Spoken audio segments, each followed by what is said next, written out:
ஒரு அழகான கிராமத்துல ராமையா அப்படிங்கிற ஒருத்தர் வாழ்ந்துகிட்டு இருந்தாரு. அவங்க புள்ளையோட பேரு சுந்தரம். ராமையா லக்ஷ்மி அம்மாவோட ஒரே ஒரு புள்ள. பாவம் சுந்தரம் ரொம்ப பெரிய அப்பாவி. 27 வயசானாலும் எது சரி எது தப்புன்னு அவனுக்கு தெரியாது. யாரு எது சொன்னாலும் அதை உண்மைன்னு நம்பிடுவான். அவனுடைய அப்பாவித்தனத்தினால நிறைய தப்புகளை செஞ்சு வீட்டுல திட்டும் வாங்குவான். ஒரு நாள் சாதாரணமா சுந்தரம் வெளியில போனான். போற வழியில அவனுடைய நண்பர்கள் உக்காந்துக்கிட்டு மாம்பழம் சாப்பிட்டுக்கிட்டு இருந்தாங்க. டே சுரேஷ், எதுடா இந்த மாம்பழம் சாப்பிட்டுக்கிட்டு இருக்கீங்க? எனக்கு ஒரு பழம் கொடுக்கலாம்ல. இந்த பழம் சுரேஷுது இல்லடா, அதோ தெரியுதே ஒரு மாந்தோப்பு. அங்க போய் மரத்தை பார்த்து கையை தட்டுனா அந்த மாமரமே நமக்கு பழத்தை கொடுக்குது. வேணும்னா நீயும் போய் அதே மாதிரி கையை தட்டி பழத்தை வாங்கிக்கோ. கையை தட்டுனா மாம்பழம் எப்படிடா கீழே வந்து விழும்? நான் நம்ப மாட்டேன். நம்பலன்னா நம்பாத. உன்னை நம்ப வைக்க வேண்டிய அவசியம் எங்களுக்கு என்ன இருக்கு? நாங்கள் அப்படி தான் வாங்கி சாப்பிட்டுக்கிட்டு இருக்கோம். உனக்கு வேணும்னா போய் கையை தட்டு, பழம் கிடைக்கும், அதை எடுத்து சாப்பிடு. சுந்தரத்துக்கு மாம்பழம் சாப்பிடணும் போல ஆசையா இருந்துச்சு. அதனால அவனுடைய நண்பர்கள் சொன்ன மாதிரி அந்த மாந்தோப்புக்கு போய் கையை தட்டிக்கிட்டு இருந்தான். அதுக்குள்ள அந்த தோட்டத்தோட முதலாளி குச்சியை பிடிச்சிக்கிட்டு வந்தாரு. இப்போ தானடா உங்க எல்லாரையும் நான் விரட்டி அனுப்புனேன், அதுக்குள்ள மாம்பழத்தை திருட வந்துட்டீங்களா? அப்படின்னு சொல்லி சுந்தரத்தை அடிக்க ஆரம்பிச்சாரு. பாவம் சுந்தரம் அங்கிருந்து ஓடி வந்துட்டான். அப்படி ஓடி வர சுந்தரத்தை பார்த்து அவனுடைய நண்பர்கள் சிரிச்சுக்கிட்டு இருந்தாங்க. சீச்சி, இனிமே நான் எப்பவும் உங்ககிட்ட பேச மாட்டேன்டா அப்படின்னு சொல்லி சுந்தரம் கவலையோட அங்கிருந்து கிளம்பிட்டான். நல்லா விழுந்துச்சுடா சுந்தரத்துக்கு. மாம்பழம் திருடி சாப்பிட்டது நாம, ஆனா அடி வாங்கினது சுந்தரம். பாவம், எப்போ மாறுவானோ என்னமோ. நாளைக்கு பாரு அவனை வச்சு என்னெல்லாம் செய்ய போறேன்னு. அடுத்த நாள் காலையில சுந்தரம் வர வழியில ராஜு ஒரு மரத்துக்கடியில உக்காந்துக்கிட்டு இருந்தான். டே சுந்தரம், இங்க வாடா. நான் வரல, இனி நான் உங்ககிட்ட பேச போறதில்ல. நேத்து உன்னால தானே நான் அடி வாங்கினேன். டே, அது நான் பண்ணதில்ல, அந்த சுரேஷ் தான் என்கிட்ட சொல்லி அப்படி பண்ண சொன்னான். அதனால தான் மறுபடியும் நான் அடி வாங்கிக்கிட்டு உனக்காக மாம்பழம் பறித்து கொண்டு வந்திருக்கேன். சாப்பிடு. உண்மையிலேயே இந்த மாம்பழம் எனக்காகவா? ஆமாண்டா, உண்மையிலேயே இந்த பழங்கள்லாம் உனக்காகத்தான். வேணும்னா இந்த பழத்தை முதல்ல சாப்பிட்டுட்டு அப்புறமா என்கிட்ட பேசு. அப்போ சுந்தரம் சரின்னு அந்த மாம்பழத்தை எடுத்து சாப்பிட ஆரம்பிச்சான். இன்னையிலிருந்து நீ தாண்டா என் உயிர் நண்பன். நீ என்ன சொன்னாலும் நான் அதை அப்படியே கேட்பேன். மற்றவங்களாம் என்னை கிண்டல் பண்ணுறாங்கடா, ஆனால் நீ எனக்காக மாம்பழம் கொண்டு வந்து கொடுத்துருக்க. எனக்கும் நீ தாண்டா உயிர் நண்பன். சரி, நீ எங்கே போய்கிட்டு இருக்க? எங்கேயும் இல்லைடா. எங்கள் அப்பா எப்போ பார்த்தாலும் என்னை வேலைக்கு போகலன்னு திட்டுறாரு. எனக்கு யாரும் வேலையும் கொடுக்க மாட்டேங்கிறாங்க. அதான் வேலை தேடி அப்படியே போய்கிட்டு இருக்கேன். என்னடா சொல்கிற? இத்தனை நாளாக நீ வேலையா தேடிக்கிட்டு இருந்த? எனக்கு இந்த விஷயம் தெரியாதே.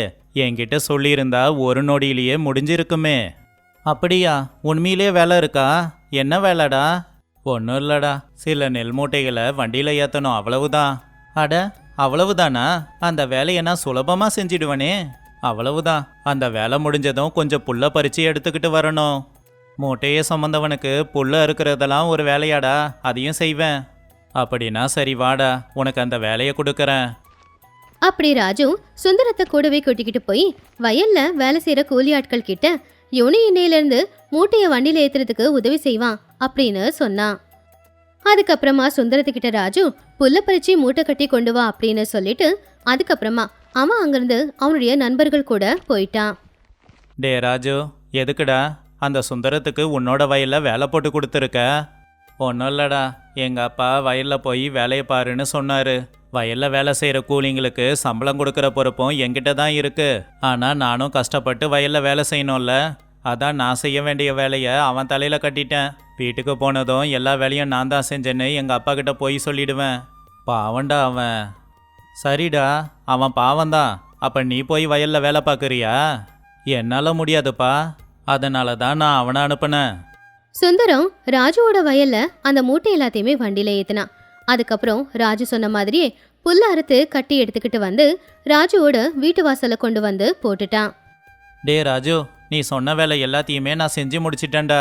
எனக்கு கொடுக்க வேண்டிய கூலி பணத்தை கொடுத்தா அதை எங்கள் அப்பா கிட்ட கொடுப்பேன். பணம் எதுக்குடா? என்னடா இது, வேலை செஞ்சா பணம் கொடுக்கணும் இல்லை? அப்படி இல்லடா, காலையில் என்கிட்ட என்ன கேட்ட? வேலை வேணும்னு கேட்ட. நீ பணம் சம்பாதிக்கிறதுக்கான வேலையை கொடுன்னு கேட்கலையே. பணம் வேணும்னா முதல்லயே அப்படி ஒரு வேலையை கொடுன்னு கேட்க வேண்டியது தானே. எல்லாம் முடிஞ்சதுக்கப்புறம் கேட்டா நான் எங்க போறது? என் அப்பா கிட்ட பணம் கேட்டா சாட்டை எடுத்துலாம் அடிப்பாரு. சரி பரவாயில்ல விடுடா, கவலைப்படாத. நான் தான் கேட்கும் போதே சரியா கேட்டிருக்கணும். நான் இன்னைக்கு எங்கேயுமே வேலை செய்யலன்னு என் அப்பா கிட்ட சொல்லிடுறேன். பாவம் சுந்தரத்தோட நிலைமைய பார்த்து சுரேஷ்க்கு ரொம்பவுமே வருத்தமாயிடுச்சு. சுந்தரத்துக்கிட்ட போய் ராஜு பண்றதை எல்லாத்தையுமே சொல்லிடலாம் அப்படின்னு நினைச்சான். ஆனா சுரேஷ் எவ்வளவு கூப்பிட்டாலும் சுந்தரம் அவன் பேச்ச கேட்கவே இல்லை. அவன்கிட்ட பேசாமையே அங்கிருந்து போயிட்டான். அதனால சுரேஷ் ராஜு கிட்ட போய் இப்படி சொன்னான். டே ராஜு, நீ பண்றது ரொம்ப பெரிய அநியாயம்டா. நேத்து ஏதோ விளையாட்டா செஞ்சேன்னு கூட பார்க்கலாம். ஆனா இன்னைக்கு அவன்கிட்ட இவ்வளோ வேலையை வாங்கிக்கிட்டு பணம் கூட கொடுக்காம ஏமாத்தி அனுப்புறது ரொம்ப தப்புடா. கஷ்டப்பட்டு வேலை செஞ்சு பணம் கிடைக்கலன்னா எவ்வளோ கவலையா இருக்கும் தெரியுமா? போடா போ, இந்த பரிதாபத்தை எல்லாத்தையும் அவன்கிட்ட போய் காட்டு போ. நாளைக்கு பாரு அந்த சுந்தரத்துக்கிட்ட நான் எவ்வளோ வேலை வாங்க போறேன்னு. என்னடா செய்ய வைக்க போற? நம்ம ஊர் எல்லையில பாழடைஞ்ச வீடு ஒன்று இருக்குல்ல, அவனை நான் அதுக்குள்ள அனுப்ப போறேன். டே ராஜு, எதுக்குமே ஒரு அளவு இருக்குடா. நீ இதே மாதிரி பண்ணிக்கிட்டே போனீன்னா அப்புறம் உன்கிட்ட பேசுறதையே நிறுத்திடுவேன். போடா போ, நீ பேசலனா எனக்கு எந்த நஷ்டமும் இல்லை. ஆனா அதுக்கப்புறமா ஒரு வாரம் வரைக்கும் சுந்தரம் யார் பார்வையிலையும் படல. இப்படி இருக்கும்போது ஒரு நாள் ராஜு சுரேஷ் தெருவோரமா உட்காந்து பேசிக்கிட்டு இருக்கும்போது அப்பதான் அந்த பக்கமா சுந்தரம் வந்தான். டே சுந்தரம், எங்கடா போயிருந்த? ஒரு வாரமா உன்னை பார்க்கவே முடியலையே. பாவம் சுந்தரத்தை பார்த்த உடனே சுரேஷ் கண்ணுல கண்ணீர் வந்துச்சு. டே சுந்தரம், இங்கிருந்து முதல்ல போயிடுடா. டே சுந்தரம், அன்னைக்கு நீ பணம் சம்பாதிக்கிற வேலை தானே என்கிட்ட கேட்ட. அதுக்கு ஒரு வேலை இருக்குடா. ஆனா அதுக்கு ரொம்பவே தைரியம் வேணும். எந்த வேலையா இருந்தாலும் செய்வேண்டா. ஆனா அதுக்கு நீ பணம் கொடுப்பல்ல? உண்மையிலேயே கொடுக்கறேன்டா. அப்படின்னா என்ன பண்ணணும்னு சொல்லு. நம்ம ஊர் எல்லையில ஒரு பாழடைஞ்ச வீடு இருக்குல்ல, யாரோ திருடனுங்க அவனுங்க திருடின நகை பணம் எல்லாத்தையும் அங்கதான் வச்சிருக்கானுங்களாமா. நீ மட்டும் அது எல்லாத்தையும் எடுத்துட்டு போய் ஊர் தலைவர்கிட்ட கொடுத்தீனா உனக்கு பரிசா அவரு நிறைய பணம் கொடுப்பாரு. டேய் சுந்தரம், இந்த ஊர்க்காரங்க யாரும் அந்த பக்கமாவே போக மாட்டாங்க. அங்க பேய் இருக்கு அப்படின்னு பேசிக்கிறாங்கடா. அதனால நீயும் அந்த பக்கம் போகாதடா. வேணும்னா இவனை உன் துணைக்கு கூப்பிட்டு பாரு. பயந்துக்கிட்டு வரமாட்டான் பாரு. உனக்கு துணையா வர்றதுல எனக்கு எந்த பிரச்சனையும் இல்லை சுந்தரம். ஆனா உனக்கு துணையா வந்தா உனக்கு கொடுக்குற பணத்துல பாதி பணம் எனக்கு வந்து சேர்ந்துடும். அதனால நீ தனியாவே போயிட்டு வா. ராஜு சொல்றது உண்மைதான். மொத்த பரிசும் எனக்கு மட்டும்தான் வேணும். சுந்தரம் சரி அப்படின்னு அந்த பாழடைஞ்ச வீட்டுக்குள்ள போனான். அங்க உண்மையிலேயே நிறைய தங்க பணம் எல்லாமே இருந்துச்சு. அது எல்லாத்தையுமே ஒரு மூட்டையில போட்டு எடுத்துக்கிட்டு அந்த மூட்டைய ஊர் தலைவர் வீட்டுக்கு கொண்டு போனான். ஐயா, நம்ம ஊர்ல இருந்து திருடனுங்க திருடிட்டு போன தங்கம் பணம் எல்லாமே கோயிலுக்கு பக்கத்துல இருந்த பாழடைஞ்ச வீட்டுல இருந்துச்சு. நான் கொண்டு வந்துட்டேன். யார் யாருக்கு என்ன கொடுக்கணுமோ கொடுத்துடுங்க ஐயா. அப்படியே இதை கொண்டு வந்ததுக்கு எனக்கு பரிசு கொடுங்க ஐயா. ஊர் தலைவர் ரொம்பவும் ஆச்சரியமா அந்த மூட்டைய திறந்து பார்த்தாரு. அந்த மூட்டையில இருந்தது எல்லாமே அவர் வீட்டுல தொலைஞ்சு போன தங்கமும் பணமும். அதை பார்த்து அவரு ரொம்பவும் சந்தோஷப்பட்டாரு. சுந்தரம், நீ பண்ணியிருக்கிறது உண்மையிலேயே ரொம்ப பெரிய வேலை. உனக்கு இதுக்கு பெரிய பரிசாவே கொடுக்கறேன் அப்படின்னு சொல்லி ஊர் தலைவர் சுந்தரத்துக்கு அதுல இருந்து நிறைய பணத்தை கொடுத்தாரு. அது மட்டும் இல்ல, சுந்தரத்தை அந்த ஊருக்கே காவல்காரனா அவரை நியமிச்சாரு. அந்த விஷயத்தை கேள்விப்பட்ட ராஜு ரொம்பவும் ஆச்சரியப்பட்டான். அவன் ஏதோ விளையாட்டுக்கு செஞ்ச ஒரு வேலை சுந்தரத்தோட வாழ்க்கைய மொத்தமா மாத்திடுச்சு அப்படின்னு நினைச்சான். நானும் அவன் கூட ஒரு வேளை போயிருந்தா எனக்கும் கொஞ்சம் பணம் கிடைச்சிருக்குமே அப்படின்னு நினைச்சான். சுந்தரத்துக்கு பணத்தோட சேர்ந்து வேலையும் கிடைச்சது கேள்விப்பட்டு சுரேஷ் ரொம்பவும் சந்தோஷப்பட்டான். சுந்தரத்தோட அப்பாவும் ரொம்பவும் பெருமைப்பட்டாரு. கங்காபுரம் அப்படிங்கிற ஒரு அழகான ஊர்ல சுந்தரம் அப்படிங்கிற ஒரு மாடு மேய்க்கிறவன் இருந்தான். சுந்தரத்துக்கிட்ட 4 எரும மாடுங்க இருந்துச்சு. அவன் அவனுடைய மாடுங்களை ரொம்ப பத்திரமா பாத்துக்கிட்டான். கங்காபுரத்துக்கு ஒரு ஜமீன்தாரும் இருந்தாரு. அவருடைய பேரு மாதவையா. என்ன வீரையா, ஊர்ல எல்லாரும் நல்லா இருக்காங்களா? யாருக்கும் எந்த பிரச்சனையும் இல்லையே? எந்த பிரச்சனையும் இல்லைங்க ஐயா. எல்லாரும் சந்தோஷமா தான் இருக்காங்க. எல்லாரும் அவங்கவுங்க வேலையை பார்த்துக்கிட்டு சந்தோஷமா இருக்காங்க. நமக்கு வேண்டியதும் அதுதானே. எங்க அப்பா போகும்போது இந்த ஊரோட பொறுப்பை என்கிட்ட ஒப்படைச்சாரு. அதனால இந்த ஊரை நல்லபடியா பார்த்துக்க வேண்டியது என்னோட கடமை அப்படின்னு மாதவையா அவருடைய வேலைக்காரனான வீரையா கிட்ட பேசிக்கிட்டு இருந்தாரு. அப்பதான் அவனுடைய மாடுங்களை ஓட்டிக்கிட்டு சுந்தரம் அந்த பக்கமா வந்தான். ஐயா, எப்படி இருக்கீங்க ஐயா? உங்களை பார்த்து ரொம்ப நாள் ஆச்சு. நான் நல்லா தான் இருக்கேன் சுந்தரம். ஆமா, உன் பால் வியாபாரம் எப்படி போகுது? மாடுங்க எப்படி இருக்கு? நல்லா தாங்க ஐயா நடக்குது. ஏன்னா என் மாடுங்க தான் புத்திசாலிங்களாச்சே. என்னது, புத்திசாலி மாடுங்களா? மாடுங்க எப்படி புத்திசாலித்தனத்தோட நடந்துக்கும்? மனுஷங்களுக்கு அறிவு இருக்கிறதே பெரிய விஷயமா இருக்கு. நீ என்னன்னா மாடுங்களுக்கு புத்திசாலித்தனம் இருக்குன்னு சொல்றியே. ஐயோ, நான் சொல்றது உண்மைதான், நம்புங்க ஐயா. என் மாடுங்க புத்திசாலிங்க. அதனால தான் நான் ரொம்ப சந்தோஷமா இருக்கேன். அப்படி சுந்தரம் சொன்னதை கேட்டு மாதவையாவால அதை நம்பவே முடியல. வீரையா, இவன் என்ன சொல்லிக்கிட்டு இருக்கான்? என்னால இதை நம்ப முடியல. மாடுங்களுக்கு எப்படி அறிவு இருக்கும்? என்ன ஓங்க ஐயா, எனக்கும் ஒன்றும் புரியல. உங்களுக்கு நம்பிக்கை வரலனா நான் எப்படி நிரூபிக்கணும்னு சொல்லுங்க. என்னது, நிரூபிச்சு காட்டுவியா? நீ என்ன பேசிக்கிட்டு இருக்கேன்னு உனக்கு புரியுதா? நல்லாவே புரியுதுங்க ஐயா. என் மாடுங்க ரொம்ப புத்திசாலிங்க. அதுங்களுக்கு இருக்கிற அறிவு மனுஷங்களுக்கு கூட இருக்காது. நீங்க என்ன சொன்னாலும் நான் செய்யறேன். அப்படின்னா நான் மாடுங்களுக்கு ஒரு போட்டி வைக்கிறேன். உன்னோட மாடுங்களையும் கலந்துக்க வை. போட்டியில உன் மாடுங்க ஜெயிச்சதுங்கன்னா அதுங்க புத்திசாலிங்கன்னு நான் ஒத்துக்கிறேன். அப்படி மாதவையா அந்த ஊர்ல இருக்கிற எரும மாடுங்களுக்கு ஒரு போட்டி வைக்கலாம் அப்படின்னு முடிவு பண்ணாரு. இந்த விஷயத்த கேள்விப்பட்டு சுந்தரத்தோட மனைவியான கமலா இப்படி சொன்னா. என்ன பண்ணி வச்சிருக்கீங்க நீங்க? போய் போய் ஜமீன்தார் கூட நீங்க போட்டி போட போறீங்களா? நம்ம மாடுங்களுக்கு எங்கெங்க இருக்க அறிவு? அதுங்களுக்கு தண்ணி குடிக்க வைக்கவே நம்ம படாத பாடுபடுறோம். நான் எத்தனையோ எரும மாடுங்களை பார்த்துருக்கேன். ஆனா நம்ம கிட்ட இருக்கிற மாடுங்க ரொம்பவும் முட்டாள் மாடுங்கங்க. அட, என் மாடுங்க புத்திசாலிங்களா இல்லாம இருக்கலாம், ஆனா நான் புத்திசாலியாச்சே. என் புத்திசாலித்தனத்தை எப்படி பயன்படுத்துறேன்னு பாரு. அப்படின்னு சுந்தரம் கமலாவுக்கு தைரியத்தை கொடுத்தான். அடுத்த நாள் சுந்தரம் கமலா 2 பேரும் சேர்ந்து அவங்க கிட்ட இருக்கிற மாடுங்களை எல்லாத்தையும் ஓட்டிக்கிட்டு போட்டிக்கு போனாங்க. இதெல்லாம் நமக்கு தேவையா சொல்லுங்க? இதெல்லாம் வேண்டாங்க. ஜமீன்தார் காலில் விழுந்து அவர்கிட்ட மன்னிப்பு கேட்டுடுங்க. நம்ம மாடுங்களை கூட்டிக்கிட்டு நாம போயிடலாம். நீ ஒன்றும் பயப்படாம என்ன நடக்க போகுதுன்னு பாரு. அப்படி கொஞ்ச நேரமும் போச்சு. மத்த முதலாளிங்க எல்லாருமே அவங்கவுங்க மாடுங்களை கூப்பிட்டுக்கிட்டு அங்க வந்திருந்தாங்க. இங்க பாரு சுந்தரம், உன்னோட மாடுங்க புத்திசாலிங்களா இல்லையான்னு இன்னைக்கு நான் சோதிக்க போறேன். முதல்ல நான் வைக்க போற போட்டி ஓட்டப்பந்தயம். அதில் உன்னோட மாடுங்கள்ல இருந்து ஒரு மாட்டை கலந்துக்க வை. சரிங்க ஐயா, என்கிட்ட இருக்கிற இந்த பெரிய மாடு நல்லா ஓடும். ஓட்டப்பந்தயத்தில் இதை கலந்துக்க வைக்கிறேன். மற்றவங்க எல்லாருமே மாடுங்களையும் கொண்டு வந்திருக்காங்க. அந்த மாடுங்களும் இந்த போட்டியில் கலந்துக்கும். இன்னும் கொஞ்ச நேரத்தில் போட்டி தொடங்கிடும். அப்படின்னு மாதவையா சுந்தரத்துக்கிட்ட சொல்லி அங்கிருந்து கொஞ்சம் முன்னாடி போனாரு. கமலா மட்டும் ரொம்பவும் பயந்துகிட்டு இருந்தா. நீங்க என்ன பண்ணிக்கிட்டு இருக்கீங்க? எனக்கு உண்மையிலேயே ஒண்ணுமே புரியலங்க. இந்த பெரிய மாட்டை ஓட்டு பந்தயத்துல கலந்துக்க வைக்கிறேன்னு சொல்றீங்க. இந்த பெரிய மாடு 2 அடி எடுத்து வைக்க கூட ரொம்பவே யோசிக்கும். அப்படி இருக்கும்போது இது எப்படிங்க ஓட்டு பந்தயத்துல ஜெயிக்க போகுது? அட, எதுக்காக நீ இவ்வளோ கவலைப்படுற? தைரியமா இரு. அப்படி கொஞ்ச நேரத்துக்கு அப்புறமா போட்டியும் தொடங்குச்சு. மாடுங்களோட முதலாளிங்க எல்லாருமே அந்த பக்கமா நின்னுக்கிட்டு இருந்தாங்க.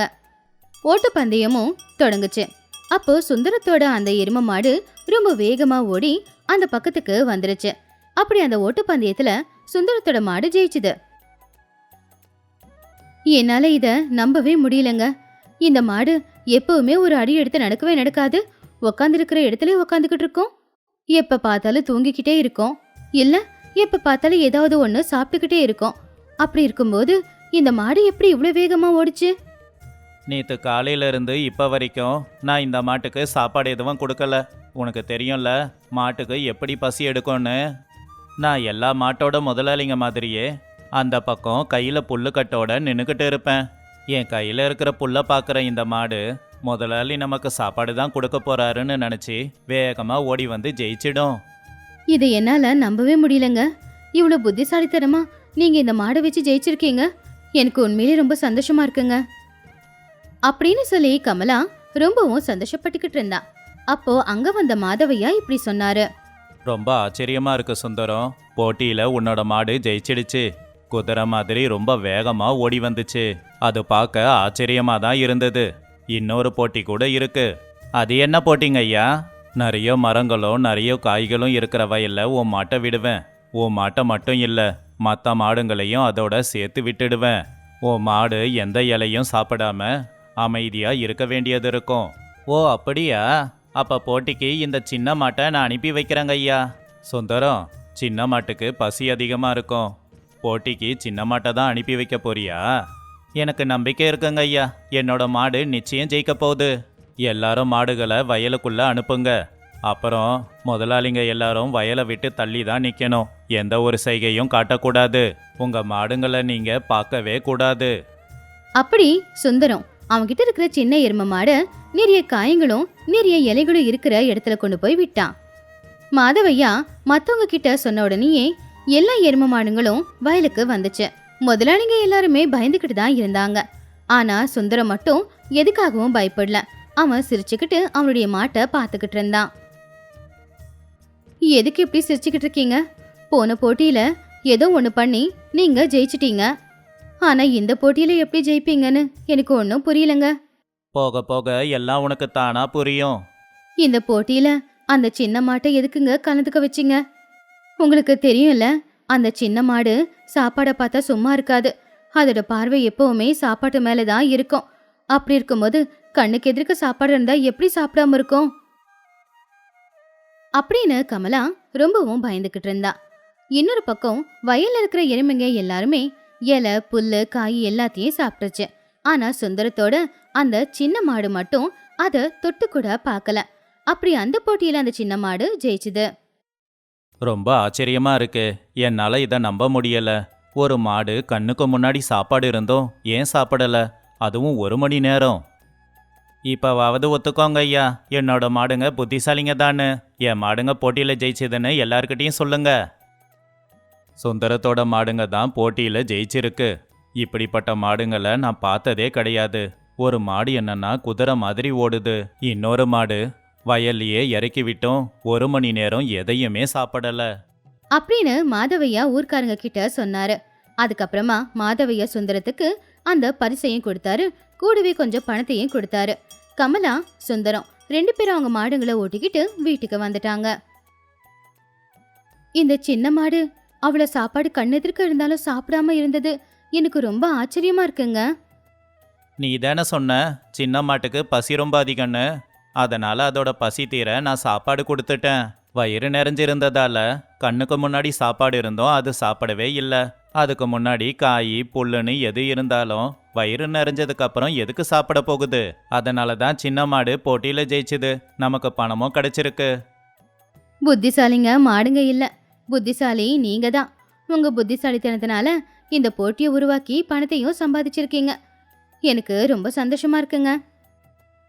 அப்படி கமலா தன்னுடைய புருஷனை பாராட்டினா. சுந்தரம் அந்த பணத்துல இன்னும் 2 எரும மாடுங்களை வாங்கிக்கிட்டு அவனுடைய பால் வியாபாரத்தை வளர்த்துக்கிட்டு இருந்தான். சுந்தரத்துக்கிட்ட இருக்கிற மாடுங்க புத்திசாலி மாடுங்க அப்படின்னு நினைச்சு ஊருக்காரங்க எல்லாருமே சுந்தரத்துக்கிட்டே பாலும் வாங்க ஆரம்பிச்சாங்க.